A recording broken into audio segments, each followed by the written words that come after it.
we need to talk about why the light is so essential for making realistic paintings or drawings.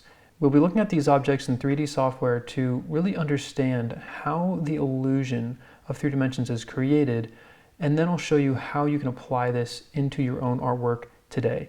My name is Daniel Folta. I make oil paintings, and I love helping people see like an artist. So let's get into this. Look at how simply depicted these objects are, and yet we can still make sense of their form and depth. They look and feel three-dimensional. But this screen that we're looking at is flat. It's a two-dimensional surface, and even when I'm no longer moving around, we can still understand the form from a single point of view or image. And that should tell us something really important, that what we are seeing here are the components that creates the illusion of three dimensions. There's no details here. Details don't create form. So what does? Well, one answer could be the shapes. This sphere has the shape of a circle. So let's draw the shape of a sphere. And let's say that this sphere is made up of one color. But wait, this is just a circle. This isn't a sphere.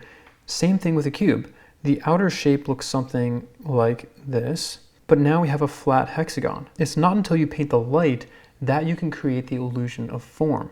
The light determines the shades on the object. The light creates the impression of form.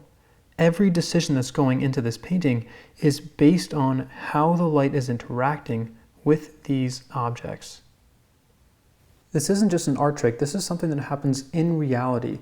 Look at this white ball that I have here. We know that it's completely white. As I roll this around, it's just a white ball. And yet the light is giving it multiple shades. This side over here, look how dark that is compared to what's over here.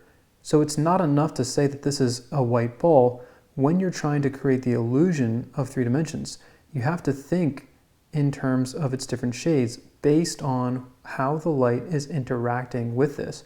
You can even see how, as I bring my hand here, the reflections that are bouncing into that shadow from the light on my hand.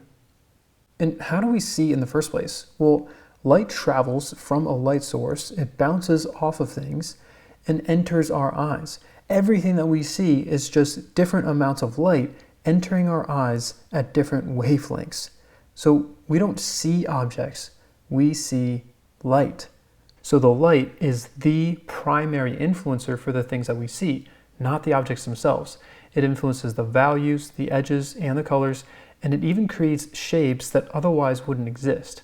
So how do we apply this to painting? Build your painting based on the light, not on objects. If you learn how to paint the light, you can paint anything. So what I do is mentally simplify the painting into light and shadow first.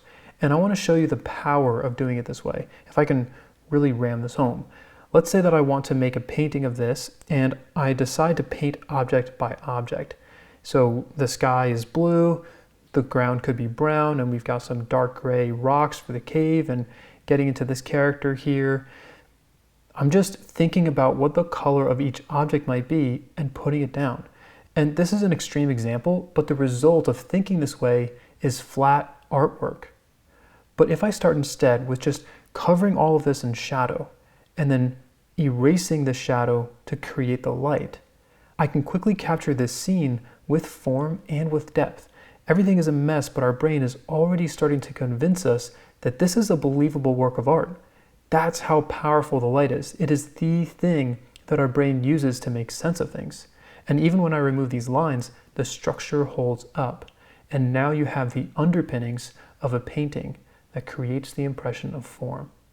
And when you start painting this way, your work will transform. Your paintings will come to life with poetic beauty, paintings that our eyes are drawn to, like moths to a flame. So I hope this was helpful for you, and if you're looking for help beyond videos, I've just opened myself up to give art critiques.